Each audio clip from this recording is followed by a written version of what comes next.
Hi, everyone, and welcome to the OKR Pod. We are here today together with Martin. Welcome. Thank you. Thank you so much for having me, Daniel. Really looking forward to this conversation about strategy execution and OKRs.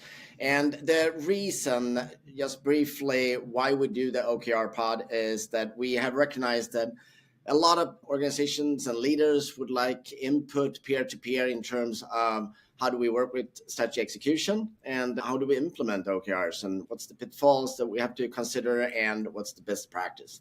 And this is why we have these conversations talking to different individuals and leaders from different companies. And today we have Martin here from Intelliplan. Tell us, who is Martin and what does Intelliplan do? Yeah. My name is Martin Weibull. I'm the CEO of Intelliplan, and I've been here for roughly 4 years. I'm a father of 3, and I love triathlon. I love SaaS business. On a scale from 0 to 100, how much do you love it? It depends on where I am in my build-up. Tapering is always nice, then it's always 100. Okay, all right. But no, I'm a big fan. 100. No, but I'm a big fan of triathlon and also around OKRs. So that's around me, I think. All right. If we were to go back to the start, when did you first come across the concept in itself? Was it within this company or somewhere else? Yeah, I think I read about OKRs. I think it was like pre-pandemic. But then I was working in the staffing industry, and that the OKR framework wasn't that spread or well known in that industry, so it didn't felt like so relevant then. But then down the road, I've understood that I was wrong. But when I've started to work at Intelliplan 4 years ago, I was on the lookout for a good goal setting framework. We didn't have one in place, and that was when I really dug deep into OKRs and the OKR framework. All right. When you first start looking into this, what was it that you were trying to achieve by identifying a framework to conduct strategy execution? At first, I just felt that since we didn't have a goal framework in the company, I felt that, okay, we need to have that in place. So I think as a CEO, you have some bullets and some boxes that you need to tick. But we had a great plan for the first 2 years. And the company we were just around 30 million ARR. By then, today we are almost at 100 million ARR. So I think it was 2 years later when I really felt that, okay, now we really have a pain, and we can't just have clear expectations from the board, set clear yearly plans, decide on important and critical goals and so on. We need more structure, because I felt that when we had our management team, we were a bit scattered. We knew what the overall goal was and so on, but I felt that different teams were working on different things, and it was hard to tell, are these things business as usual or problems that will just move the needle for this team, or are they working on the strategy that we have set for ourselves? So that was like the pain I had, and why I decided to implement OKRs at Intelliplan. And how would you describe that pain? What was it that you were hoping to accomplish by implementing OKRs? I wanted to feel that when we had our management team, or when we ran our own hands, that it was very clear that, okay, we have this long-term goal. Yeah. So for us that is to build and offer a product so good that when the customer uses our product, they actually smile. And it was hard to tell, okay, what are we focusing on today or the coming quarter or the coming month to move the needle on our strategy? So I think that was what I wanted to achieve, to make it very clear to our employees, to leaders and managers and so on within the company, what is our focus? Why does it make sense? And how are we doing? And also, very important, it's a very good way of adding transparency to your organization, and also to add an understanding of, okay, how every team is actually contributing to the overall strategy, and to expect that from every team to question themselves and what they're doing, and that they really take the time to decide and debate Yeah. what's the most important things to focus on or to show improvement in for a certain period of time that makes sense for the overall strategy.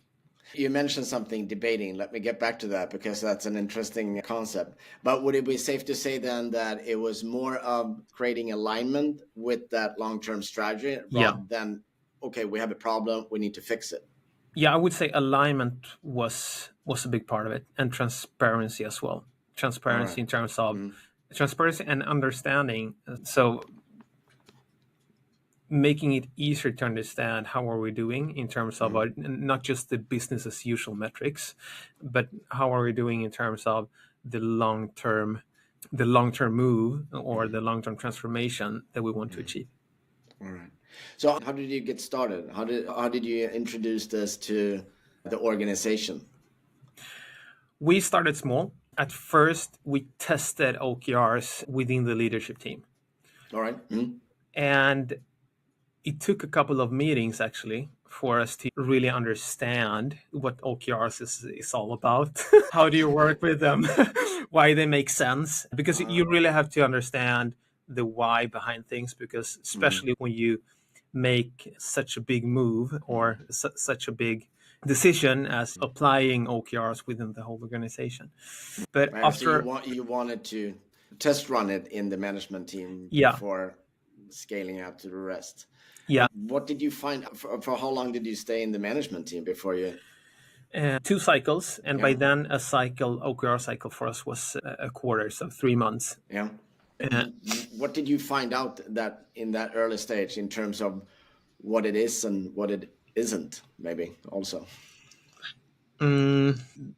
the strongest insight I think I've got from that part of our OKR journey is that even though we had a very clear plan, we had a Yeah. strategy, we had very clear long-term goals, but when you have that discussion and that meetings when you are about to set and decide on what are the top 2 or 3 things that we need to focus on and to really hit on a certain level that will make the whole difference for the whole company for the coming 3 months. When we had that discussion, we had planned, I think it was like 1 hour, but we had to have this debate for 4 hours, because even though the long-term goal can be crystal clear, people perceive this in different ways, and they have different thinking around how to achieve this, and how to approach things and so on. And so that was like my biggest learning, and it still is for some teams that maybe can struggle a bit with implementing OKRs. I tell them that just do the first step on deciding and set the objective for the coming cycle, because having that discussion you will learn so much, and it will also give you so much clarity. So that was like the We get first back to takeaway. that with you say discussion or debate. I often refer to the fact that we walk into a room, we rub shoulders until we get alignment within the team. What would you say if I were to do this with a team? What is important for that discussion to be fruitful and there's something really valuable coming out of it? I think that it's very important that every team member gets to share their opinion, Yeah. and that they come to this meeting prepared. And I do this by asking people to do a short write up, maybe a half page or anything, where they put down what they think are the most important problems or opportunities to address for the coming cycle, and why. And I want them to do this as if they were the CEO of the company. And during the meeting, it's very important that every half pager is described, and that you get to touch base around all the ideas. Yeah. So everyone gets the chance to share. Yeah. And we listen to all the input, and through that, and you prepare that so you don't follow each other in the discussion, but you can actually have your own thoughts walking into the meeting. Yeah. And that helps with alignment, because if I have an idea, but that the group hasn't got to, they even had take their time to listen to it, it's harder to back up another decision for another idea and so on. So that helps a lot with alignment. And as a CEO, I think that also helps in getting, it helps you to improve the quality of decisions and the quality of what you actually decide to focus on. You said that you did it in the management team for about 2 cycles, meaning Yeah. 2 quarters. Yeah. What kind of effect did you see in the management team during that first 6 months? Much more alignment. And I think that we got so much better on prioritizing our work and deciding on what are really. It's never about 10 things. The hard thing is to decide which 2 or 3 that will really make the difference. And doing this for the first 2 cycles, I saw a big improvement in being more clear, being more specific, and making better priorities. Okay. Fascinating. And obviously you felt that you saw an effect and it worked very well in the management team. Otherwise, I guess you wouldn't have involved the rest of the company. So how did you do that? Once you get to the point where, all right, let's involve more teams, how did that work? And what's your thoughts on that? For us, I think we gradually expanded to other teams. So it wasn't like that we just pushed the bottom and then implemented on every team. So we gradually expanded the OKR framework. So leaders drove the process, and we tried to keep it very simple. And we also learned that, okay, for us to just set our first objectives, it took 4 hours. We thought it would take 1 hour, but it took 4. And so I think the leaders that drove this process, they had an understanding of how important that first discussions are and so on. And we also learned that we had a guide or a manual, like an OKR manual, describing what are OKRs, why do they make sense, how will we work with them, and so on. And I think that for some people that helped them as well to. Oh yeah, you had a guide internally. You had the same idea of what is this? Yeah. Okay. Yeah. So that was how we did it. Wow. What would you say? For how long have you been working with the framework? And we're 2 years in. 2 years in. Yeah. And what would you say, if you look at the organization as a whole, what's the effect that you in the organization, and what do people say in regards to this?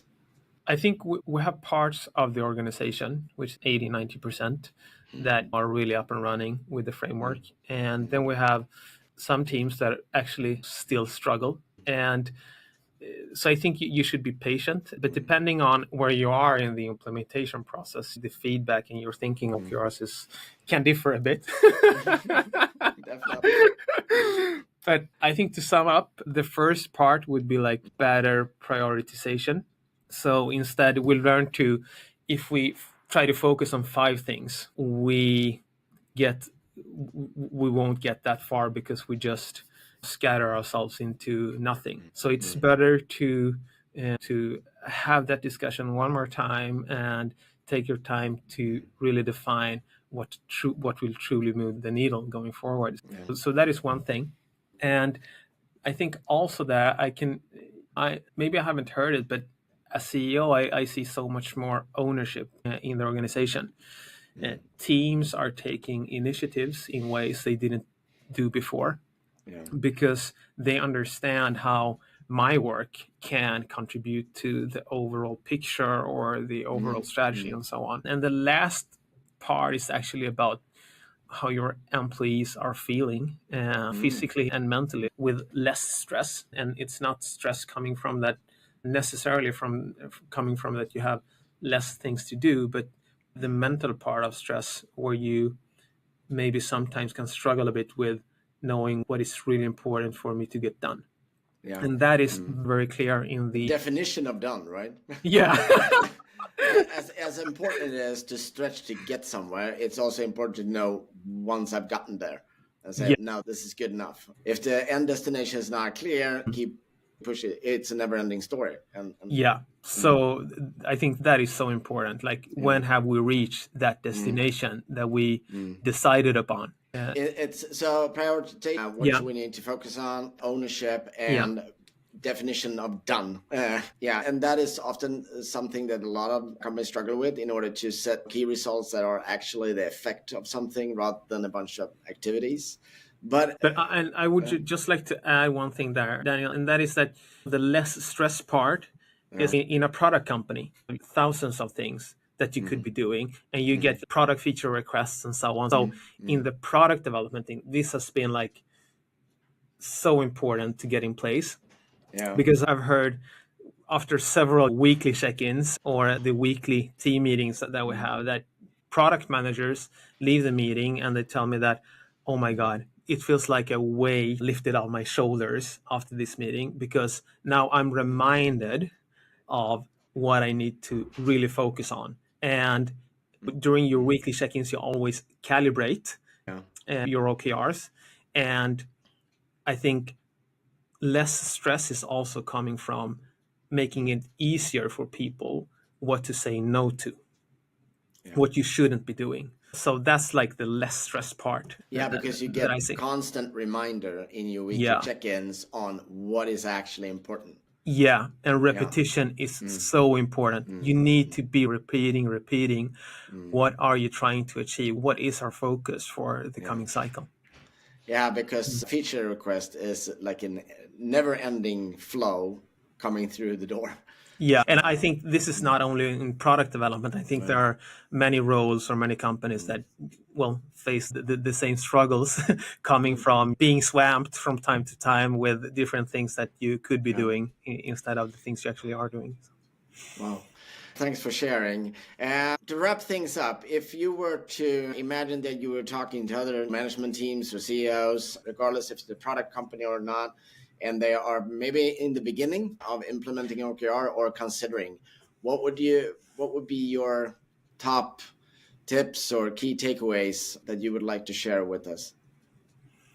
Make sure that you have the long-term goal or your strategy quite clear, because OKR can only support the long-term goals. At least as I see it, you need to have a Northern Star or a strategy or something that is long-term, and OKRs is your way to breaking things down on for a different cycle, and then on a monthly, weekly, and daily basis, and so on. But then take your time to decide what really matters, and understand that the process when you decide on your objectives and key results is as important as the framework itself, because that is where I train that goal setting muscle. I think you have talked about that, Daniel, that you get to train that goal setting muscle, and that is so important. That is a really good thing around OKRs, is that it forces you to keep training on goal setting, and goal setting can really change the company.